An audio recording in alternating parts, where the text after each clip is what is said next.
needs the things I am going to suggest. And through the routine and the repetition of them, what happens eventually is that you cognize them to be absolute truth, like affirmations. You might say you're reframing your subconscious by the repetition of the light that you're going to give it.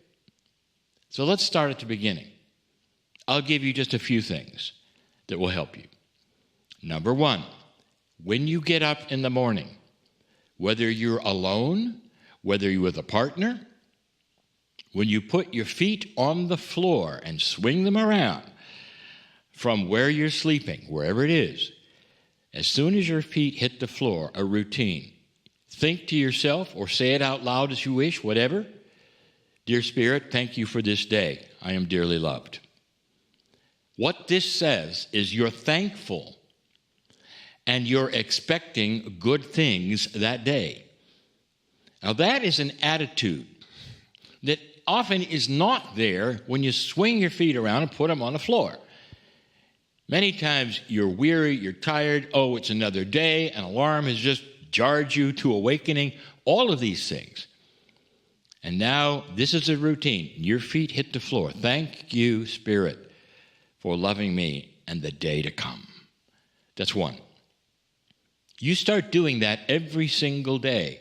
Watch what happens. It's about the expectation of what's to come. So often the expectation is a bad day. Some have actually verbalized, it's another one. Here it is again. And that verbalization, by the way, tells the universe, you're probably going to have a bad day. Because that's what you're verbalizing. You must enjoy it. Again, you attract what you think. You attract what you say. Now, that one's easy. The next two are much harder. Number two, find something you can do during the day which carries compassionate action. Now, compassionate action is when you see something or someone or situation and stop for a moment and send your energy thoughts to it. Energy is action.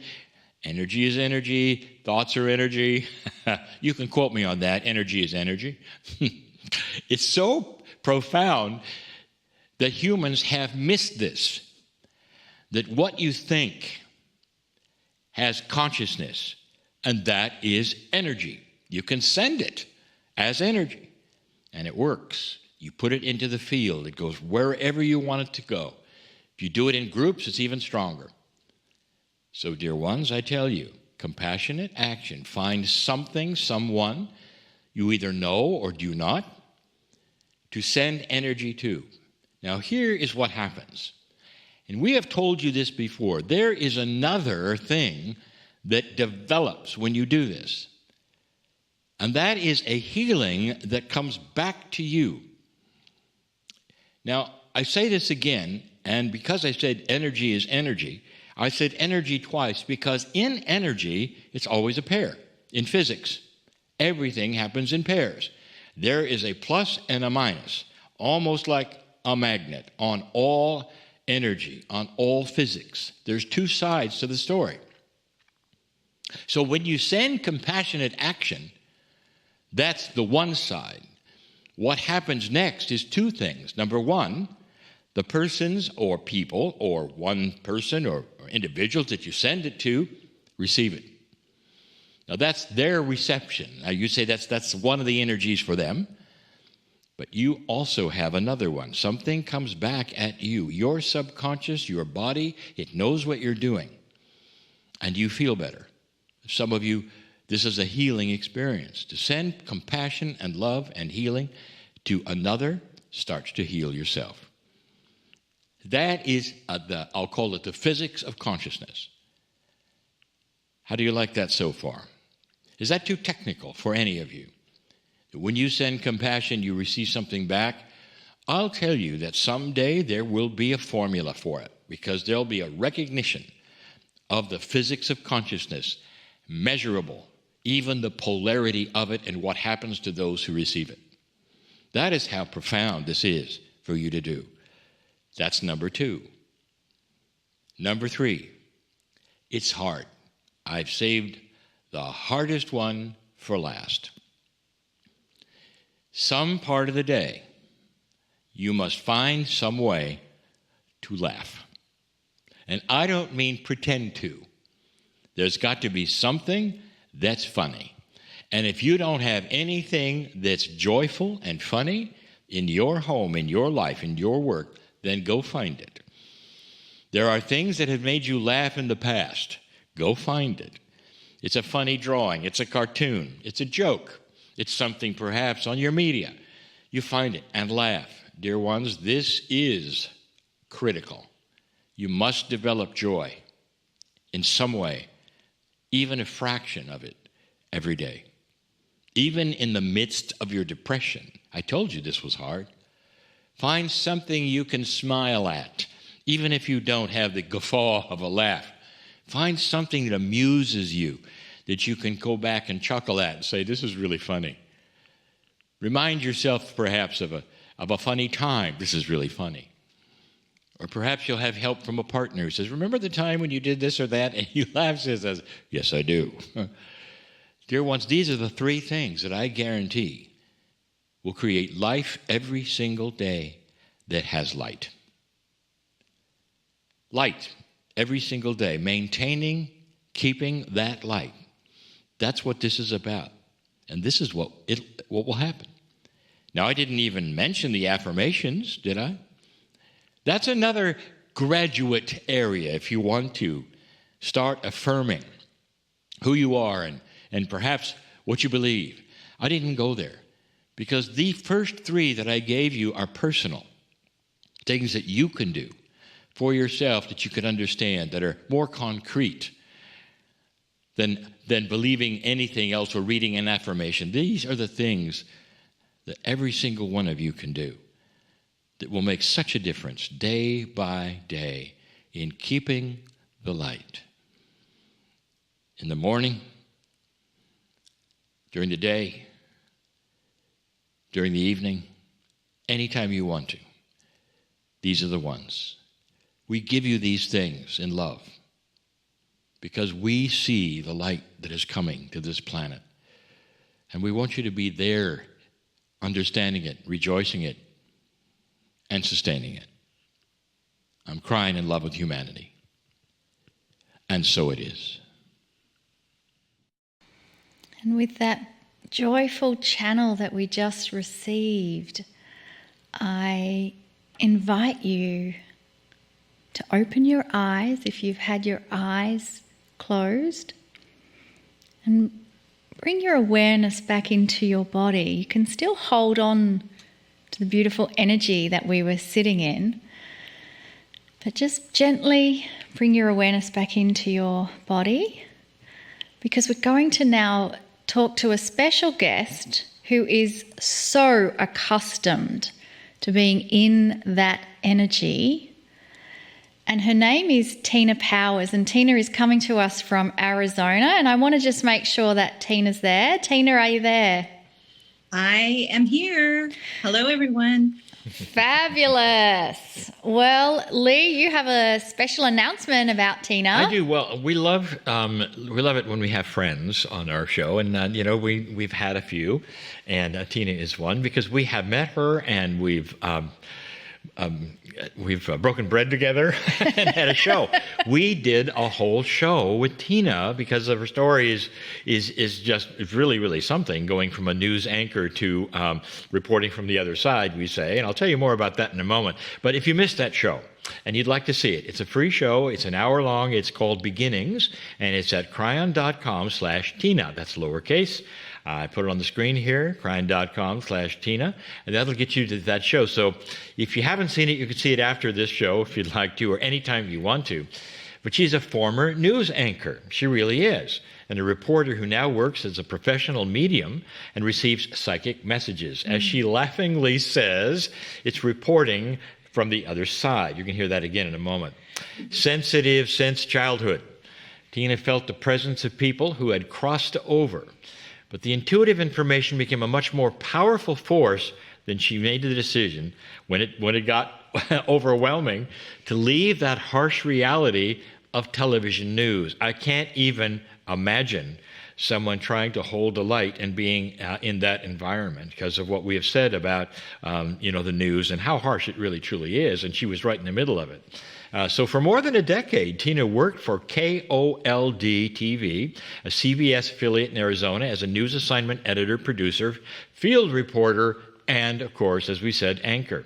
She's appeared in numerous television commercials as well. Was a morning radio host as well, co-host for 2 years.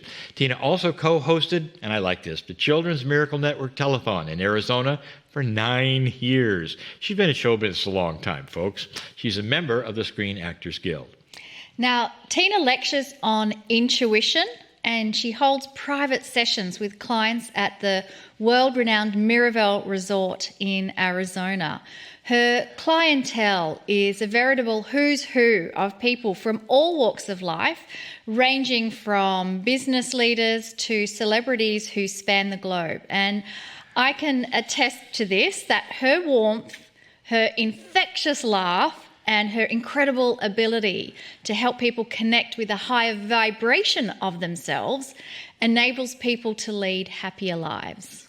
Well, she's authored 2 books. The first, a children's book called The Land of Imagination, and it helps children believe in themselves and their dreams. And the other, Reporting from the Other Side. I told you you'd hear that again. It's a chronicle of her journey from news media to the spiritual world. Tina, welcome to our show. Oh, thank you, Monica and Lee, for having me. It's always so much fun with the both of you. And I know I hate to say this, but it's putting the fun back in funeral every time I get to have this. I love that expression. You're going to find that Tina is just like you see her. In other words, I've never seen her off. I'm sure there are times, probably when she's asleep. There are times. Yeah. Tina, would you just tell folks, how does it happen? I mean, literally, I'll blow by blow. You're a news anchor and something happens. You know what? Well, actually, it was a serious moment when it did happen, that I ended up listening to my inner voice. And we all have those aha moments in our lives, right? And we have a moment where we choose to listen, or then if we don't listen, we'll get it again, but it might be a little bit harsher, right? So for me, I was actually called to the scene of a drive-by shooting. It was actually a little kid. And we arrived on the scene earlier than the parents did. And I had a moment where I realized that what I was doing was not part of a solution, that it was perpetuating gang-related shootings. Oh, there's Gabriel is also speaking. He's my husky, and I definitely call him the wise one. He always says he doesn't use his voice that often, but the wind went up here outside, but the long and short of it was it was a very tragic situation that had me realize that I no longer wanted to report atrocities and the negative aspects on this planet and perpetuate that. I wanted to be part of a solution and of a healing. And I ended up speaking with the father, and we had a really long talk that night. And I think that's where I crossed more into grief counseling and mediumship. I didn't even know what a medium was then. Although I will tell you, as a child, I had a lot of experiences. I would sometimes see images in the room. I would hear voices. And of course, my parents thought I was a drama queen. And now that in my 50s, they're like, we're really sorry. I love that. I love that. So how can you tell others ways of trusting their own inner guidance? There's one thing I believe, that our body never lies, right? Like, we know when something feels right and when it doesn't. And I think we're not trained. All of us have an inner compass. We're just socialized to listen to the outside world, to get validations from others rather than how we think, how we feel. And so we came in with our own compass. Picasso said it takes a long time to grow young again. And I do believe that. So trusting that still small voice that we hear, but sometimes there's so much noise around that it's hard to listen. But I will tell you, it's very concise, it's succinct. It's not usually, well, and then da da da da da, and then I need to go to the store, and da da da da. No, it's like, okay, go to Starbucks, go to, it's succinct. I've listened to it before where I did go to Starbucks and there was somebody there I hadn't seen in decades. Mm-hmm. So you never know what's going to happen, but it's precise. Tell us more about, again, you're there in the news, now you've made a decision. Mm-hmm. When is the first time you started, I would say, receiving information from those who have passed over? Well, when it became very overwhelming, I actually was sitting with a woman and we were having a fun conversation. And I want to say to you, that was probably about 25 years ago. I don't know what I'm looking at, but it was 25 years ago. And inside my mind, I heard, and it's like it's clairaudience, which is French for clear hearing. You can hear sometimes with direct voice. Many people have heard their guides call them by name. Sometimes it can be a little alarming. This voice was an internal voice, and it was very loud, and it said Lottie. And I thought, well, what's Lottie? And then it went Lottie. It said it again. Then it went finally, I looked at her. I said, does the word Lottie mean anything to you? And she said, well, I had an Aunt Charlotte. We used to call her Lottie, but she passed 30 years ago. And then all of a sudden on my inner screen in my mind, I saw a picture of a shoe. And I said, well, I see a shoe. And she goes, well, she had a shoe store in Britain. Then I'm like, who's Maggie? She said, well, that's my nickname. Nobody knows that. So it was very organic. And it was very much Lottie, who found a channel and opened that for me. And we ended up for probably about an hour and a half. Finally, at the end of it, I said, I hear a hairy horn. She's like, you lost it. I'm like, okay. 2 weeks later, I picked my dad up at the airport. He says, you had a second cousin. He was a journalist. He passed, and his name was Harry Horn. He just passed 2 weeks ago. I would have loved for you to meet him. And I went. So that's when I went, oh, okay, this is real. I mean, I knew it was real, but it's really real. So can you sit in front of a person and they can say, I want to talk to Aunt Martha? That can happen, but they might get Uncle Francis.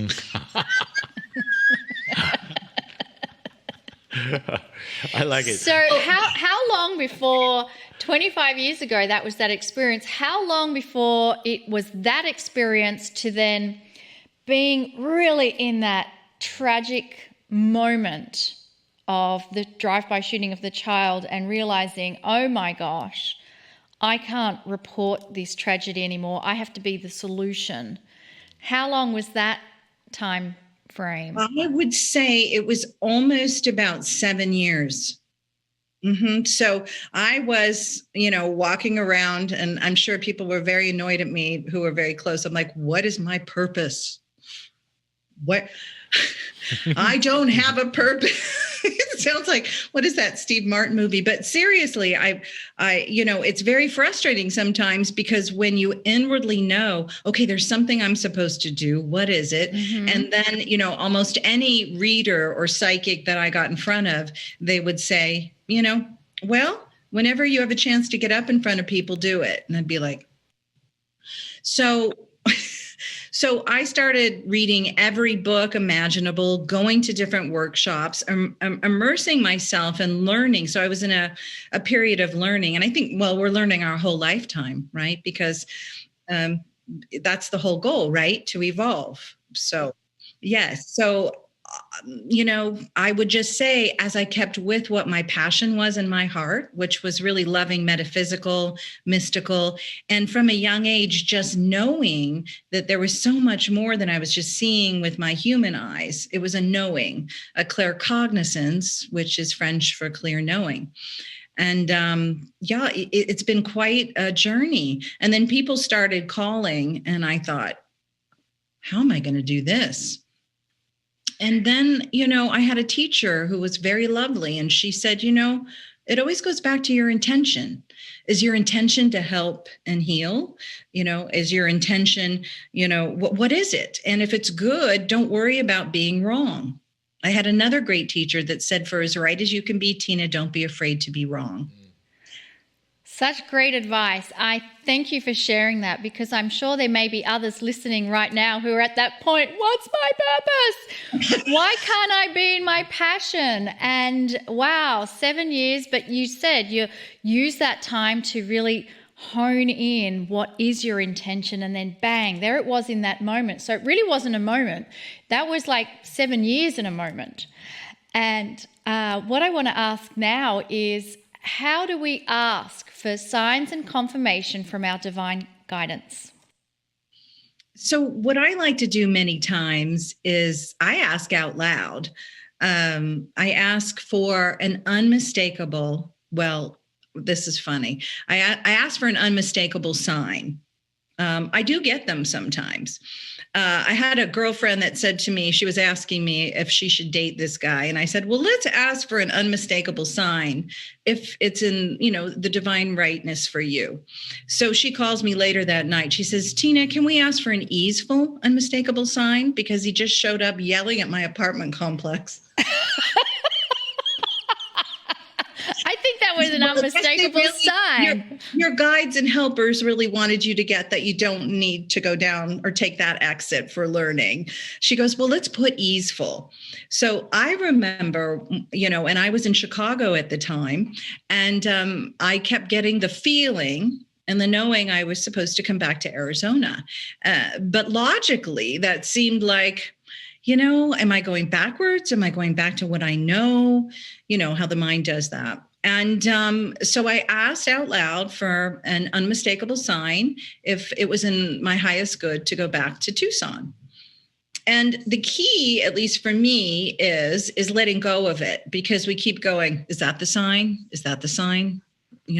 And we keep pulling it back. So if we can let that go a little bit, we fast forward to 3 months later, I'm in Tucson. I was working on a film set at the time, and I go to pick up a friend, and she's in the car with me, and this white van passes our pathway, and on it, it says, welcome home, Tina.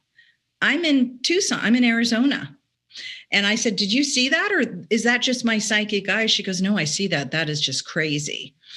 And so many times the unmistakable signs can come like that, or they're much more subtle. But when we ask, we do receive. And that's what I found. But it might not always be immediate like our human self wants it. So the more we can let go of it, be happy in the moment, strive to be at that higher frequency. Life becomes easy.